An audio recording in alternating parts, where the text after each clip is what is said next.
everybody, and welcome along to Transfer Talk. Pep Guardiola faces the media in 30 minutes' time, just days after revealing that Kyle Walker wants to leave. We will bring it to you live. Developments at AC Milan, who are expected to formally approach Manchester United over the signing of Marcus Rashford. Developments involving Marcus Rashford. AC Milan are expected to formally approach Manchester United over the signing of the forward. So far, Flex, it has all just been hearsay, really, and interest, but now we're hearing there might be a formal approach.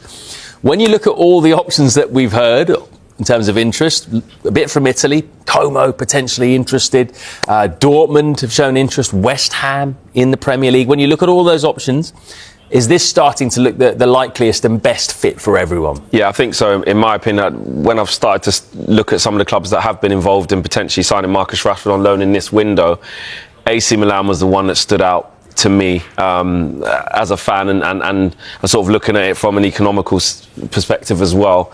Of course, there are a lot of clubs who can't afford to take Marcus Rashford, which was always going to limit the amount of options he was going to have during this window. And Manchester United were always going to have to look at just how much they would probably have to subsidise in his wages, at least until the end of the season, with Marcus Rashford on a reported £300 a week, £300,000 a week, a little bit more than 300 quid a week. Making a fortune.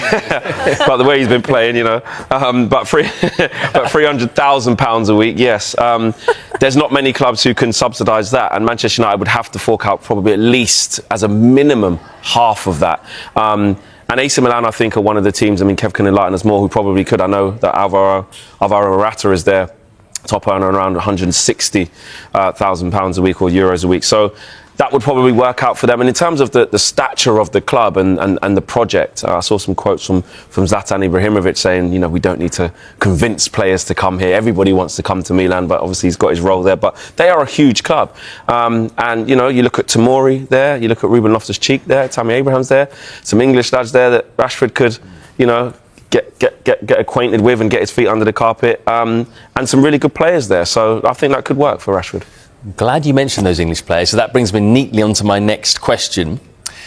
Just explain to us the EU rules concerning non-EU players and how they affect Italian sides in particular. So this is to do with the FIGC, which is basically the Italian league authority, and this is good old Brexit affecting things, because obviously English players are no longer EU players, so they now come under that category. They've already got Strahina Pavlovic, who they brought in, Emerson Royale, who they brought in. They've taken up 2 non-EU slots. However, to kind of soften the blow, there was an adjustment made to the rules whereby you can sign a bonus player from Britain or from Albania. So they've looked at non-EU countries and said, OK, you can sign an extra player, but you can't sign 2. So the situation that Milan are in is if they went for Marcus Rashford, that's fine, but they couldn't then go for Kyle Walker in the same window. So they would have to make a decision between who to pursue. And we are hearing that Rashford is the priority for AC Milan, not Kyle Walker. So speaking of Walker, how does that affect his future? Where else could he go? I've seen reports of Inter Milan, possibly in the sun. Yeah, I think that makes sense in that, you know, the Inter are always aware of opportunities. They're very, very good at that, at reacting quickly to that kind of thing. His ability to play as a wide centre-back or play as a full-back or a wing-back ties in perfectly with what they do. So that is a move that would make sense. Bayern were linked with him very, very strongly. I feel like that's passed now because they've got options in that right-back position. They're hopeful that Sacha Boey can put his injury problems behind him. So maybe Inter is an option. Just on the Rashford thing, it's really interesting to me, this, because Rafa Leao is absolutely the top player in the position on the left-hand side. And then you look through the middle, Tammy Abraham just got the winner in the Super Cup final against Inter. They've got Morata, but maybe they feel if they're going to push up the league and push for the Champions League, they need that strength in depth. Yeah, if he goes there, it'd be fascinating to see if he can force his way into the side. It's not a given, is it? How about some other City targets? I mean, obviously, Walker's probably going the other way, but Omar Marmoush, that's the big one, isn't it, that we've been leading on for the last few days. How confident are you that City will get their man? And how much do you think it's going to cost? Back to transfer talk in a moment. We're going to get Kevin's ones to watch in Europe who could be on the move. We've got some big players in there, but we're going to just tie up a few loose ends with Manchester United first, guys. And Anthony, Flex, we are hearing that Real, Betis and Olympiacos now have made inquiries. If Manchester United can make a sell, is this one they'd want to make fairly quickly? Because he's a player that they can get a decent fee for, and then that, of course, gives them more options in terms of bringing people in for Amorim. Yeah, I think ideally that would absolutely be a good solution for Manchester United and Anthony, as that move just... To put it quite frankly, just really hasn't worked. He has no confidence at the moment. He's not getting any game time from Ruben Amorim, and even being brought in by Erik ten Hag, and Erik ten Hag stuck by him for a very long time.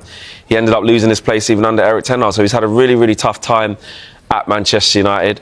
And again, we keep finding Manchester United in positions whereby they have players on huge sums of money. Anthony reportedly on, in excess of £200,000 a week.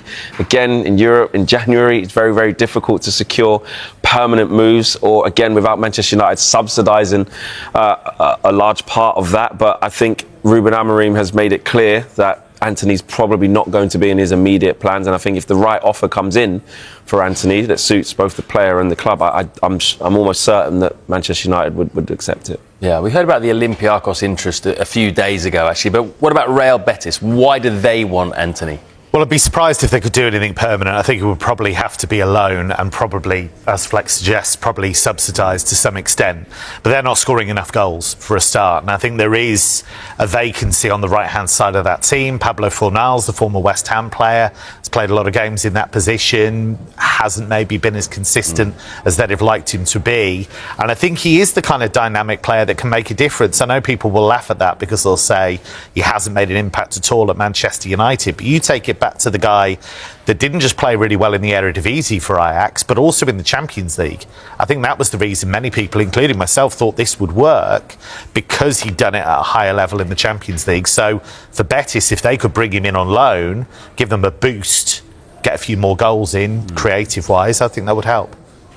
Manchester United are about to make a signing. We are hearing Diego Leon, 17-year-old left wing-back from Paraguay, plays for Cerro Porteño in Paraguay. He's having a medical today ahead of finalising a pre-contract agreement for the summer. That looks like that's one for the future, probably 2, 3, 4 years' time. But, Molly, do you expect that to not be the only left wing-back that Manchester United sign this January? I'd be amazed if it was. I mean, Ruben Amorim's style of play, that 3-4-3 setup, they need high-energy wing-backs, quite frankly. I think, both ends of the pitch. Diogo Dalot did a good job, in fairness, against Liverpool at Anfield, but I can't see him occupying that position on a full-time basis.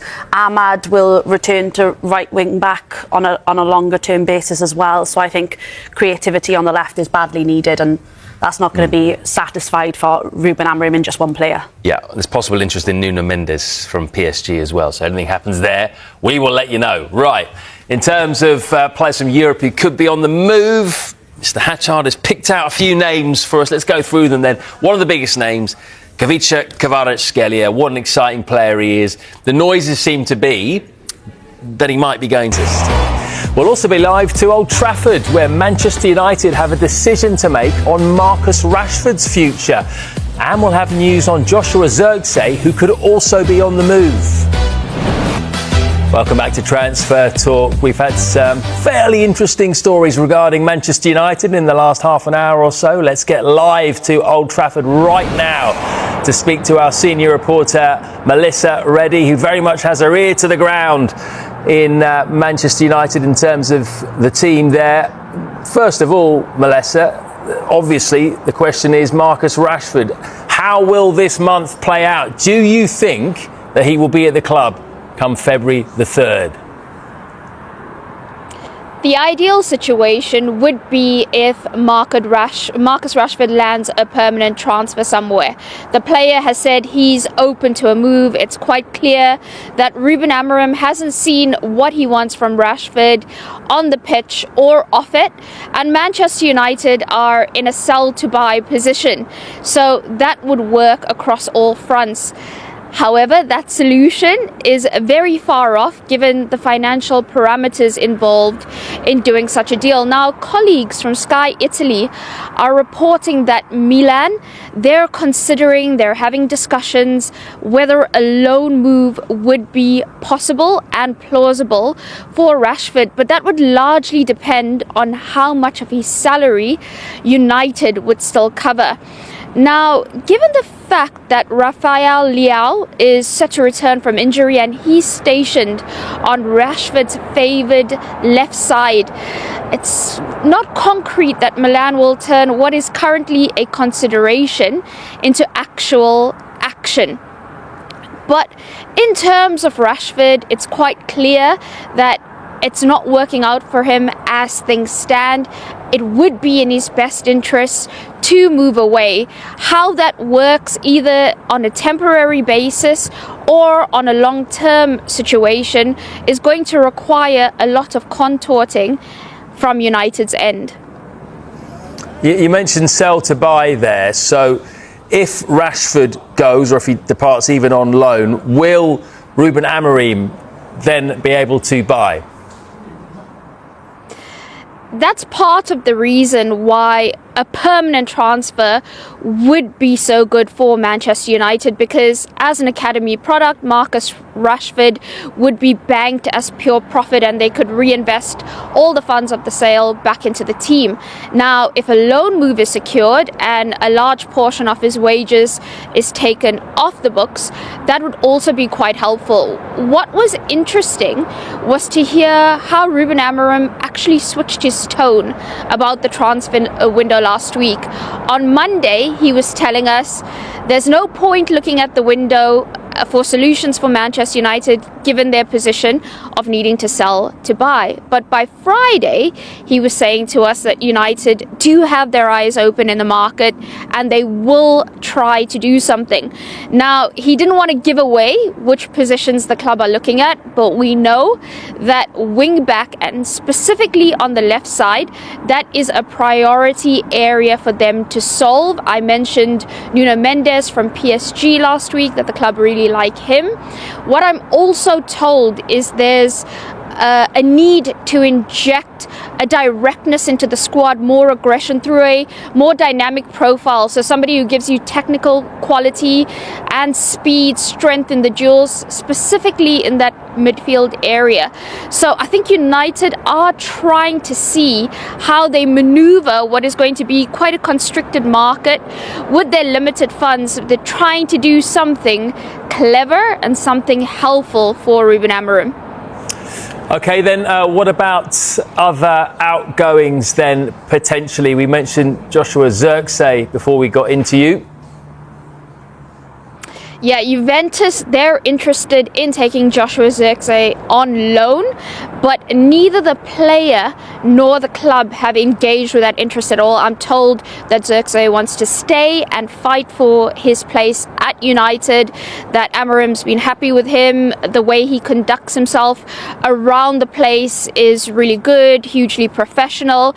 So far, nothing has changed on that end. Now, United are open to both loan and permanent transfers for a number of players who don't feature in the club's long-term planning. Now, those include the players out of contract like Victor Lindelof, Christian Eriksen, Tom Heaton, but it extends also to players like Casemiro and Antony. Suitable offers for them would be considered. And then when you look wider into the squad, there are players there that they may feel themselves they'd want to move on. They feel that they've done all they can at United. The club very much willing to engage suitors because they know in order to reach the next level under Amorim and create the squad more in his image, there has to be outgoings to facilitate all the incomings. Great stuff. Thanks very much for the update, Melissa. Right, so a few things to discuss there, but let's talk about Marcus Rashford. First of all, with the news that AC Milan are discussing internally whether to make a proper move for Rashford. Do you think it would be a good fit? I'd share Melissa's concern, actually, about the fact that Rafael Leao is pretty much a lock for that left-hand side, you would think. The change has been, of course, that Sergio Conceição has come in as coach and replaced Paulo Fonseca. Paulo Fonseca and Rafael Leao weren't getting on particularly well. Leao was dropped a couple of times, has just come back from injury, but he's one of their absolute key players if they can get him fit and firing.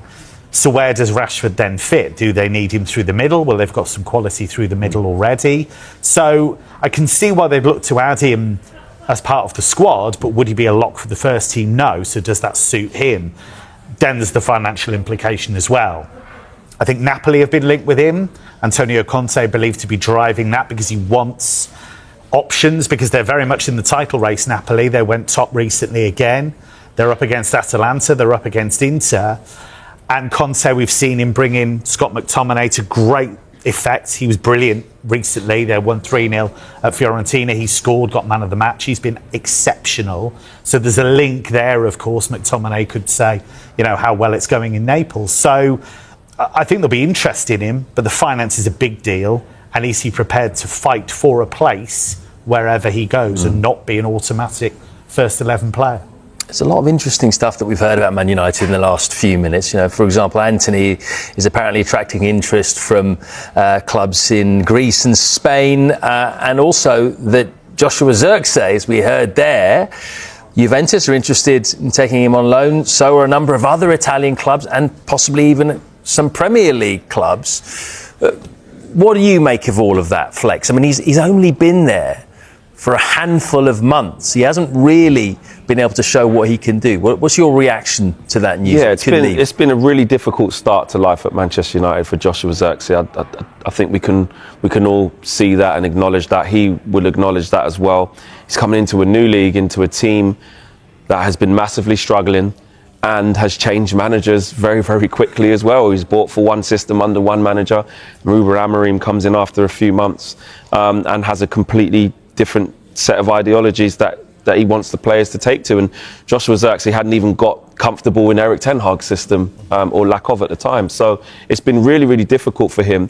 He's had some tough moments, and it wasn't great what happened at Old Trafford when there was a mixed reception for him against Newcastle, but since then the fans have seemed to got behind him and been galvanise him, and it's good to see him. Well, from what we're hearing from the reports anyway, that he wants to stay and fight for his place and stay and see what this looks like. Now, from what I've seen, he looks like he struggled with a little bit of the pace of the Premier League, to get up to speed with it and to get his best attributes to the forefront.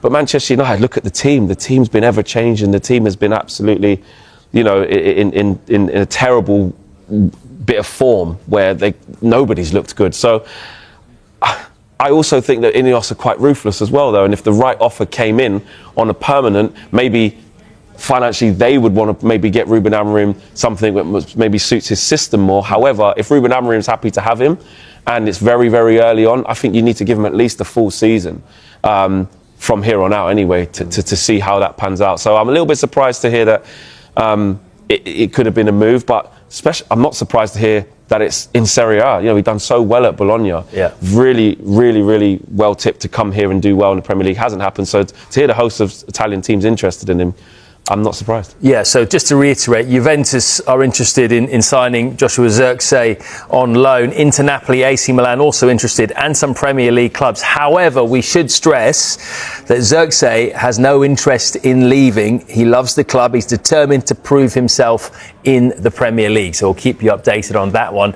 I really love my players. I want to keep my players, especially the talented ones, to improve recruitment.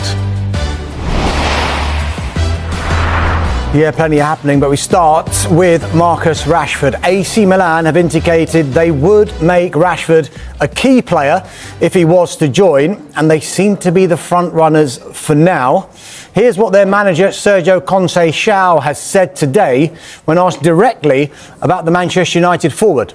You know, there's a question or two that might go slightly off topic, but I'm here to answer or not. Marcus Rashford is an excellent player, just as a number of other players are for other teams and so on and so forth. We'll see what happens. We'll see what happens, Michael. What's our understanding on the Rashford situation? Yeah, interesting one and a slight development today, but I feel significant. If United are to allow Rashford to leave, it's understood United are leaning towards a straight loan before reassessing his future in the summer. Adding an option would be considered, but the price would have to be right for United. So that's an interesting one there. We've seen it with loan deals before for Manchester United, seeing how the player gets on. Does the value increase after a good loan move? As you've reported all week, there's been interest from Italy and Spain, and of course, tentative interest from West Ham United. Yeah, and I mean, Ruben Amorim held his news conference earlier on today, didn't he? It's a small matter of Arsenal away in the FA Cup, but clearly there were questions on transfers and, of course, on Rashford. Always with the FA Cup weekend, but it's the January transfer window, and of course, we asked Amorim on Rashford. We will see, guys. Let's focus on the game. They are available. They are training. We will see the selection for this game. They have to focus just in playing the next game. Yeah, he's not giving much away. He's just focusing on the game, and he's continually being asked about Marcus Rashford is Ruben Amorim. Just on another striker that should Manchester United allow Rashford to leave, there's been lots of talk about Kobbie Mainoo from Paris Saint-Germain. He remains a player of interest, we're told, to Manchester United, but there's been no further contact since they initially inquired about Kobbie Mainoo. They've had a long-standing interest in him, of course, because they scouted extensively in 2023 before they bought Rasmus Højlund. But aside of the fact that United are looking at him, Michael, there are a number of other clubs who'll be interested as well, won't they? Yes, Damesh. Staying in the Premier League, I understand is that Tottenham Hotspur are still interested in Mainoo. Ange Postecoglou really wants to add another forward to that front three. And a bit of news we're getting this evening that Sky Italy, from our colleague Gianluca Di Marzio, they're reporting that Juventus are convinced they're in pole position to sign Mainoo. AC Milan, another club from Serie A, chasing the France international. And Milan say they've not given up on their pursuit of Mainoo, according to Sky in Italy, but Juve believe they are the front runners. Yeah, because Juve also were looking at Joshua Zirkzee. They're looking at Mainoo now. Does that leave the door open for AC Milan maybe to go and get Rashford? But aside of Rashford, two other players that have been in the spotlight this week are Kobbie Mainoo and Alejandro Garnacho. And Mark, finally a little bit of clarity from Amorim after a week of speculation on these players. Yeah, well, Ruben Amorim, the Manchester United boss, speaking to the media today, fending off all sorts of questions with regards to transfers. High on the agenda, like you rightly say, Kobbie Mainoo and Alejandro Garnacho. We said on Wednesday on this very show that they were not for sale, and Manchester United were not actively looking to sell them, despite some media speculation and reports that the club were looking at these two players, particularly Kobbie Mainoo, because of the PSR situation and the fact that they have to make sure they meet the financial requirements of the Premier League. Mainoo has a contract until 2027 and Manchester United have a year option on that. Alejandro Garnacho has a contract at Old Trafford until 2028. So they're very much players under contract. Manchester United hold the cards and can do whatever they want with regards to those two players. And Ruben Amorim has been speaking about Mainoo and Alejandro Garnacho in his press conference today. Here's what he said. My players are always my favorites, so I really love my players. I want to keep my players, especially the talented ones. So, like I said, it's a special moment in this club. It's a hard moment, we will see, but of course I'm really happy with Kobbie, he's improving, and also with Garna. I don't remember to say clearly that I want new players. What I said is that sometimes the profile for this system is different. And the players come here with a different idea how to play. What I said is that we need to improve recruitment. When we are targeting players, we need to have sure that they will cope with the demands. Our idea is always to keep the best players and the players that we build for this club. But we We know the position that the club is in the moment. We will see, but I'm very happy, and I really like our players, especially the guys from the academy. Yeah, interesting quotes there from Ruben Amorim. Rather more forthcoming on Mainoo and Garnacho compared to what we heard him say about Marcus Rashford. And you mentioned it there, Mark, about the contract for Mainoo up in 2027, an option of a further 12 months. We're told that talks have taken place over a new deal, and the term I've been given is that the lines of communication remain open. So Manchester United, no doubt, will want to reward Kobbie Mainoo for his good performances for the club. So let's go from follow that. Now, the potential ins and outs at Manchester United have provided the biggest talking points of the window so far. Our senior reporter, Melissa Reddy, sat down with Stretford Paddock's Adam McCullough and Laurie Whitwell of The Athletic to discuss Marcus Rashford, Kobbie Mainoo and Kolo Muani. It's something that I'd be really disappointed about. I love Marcus Rashford. Been a big fan of him during his time at Manchester United.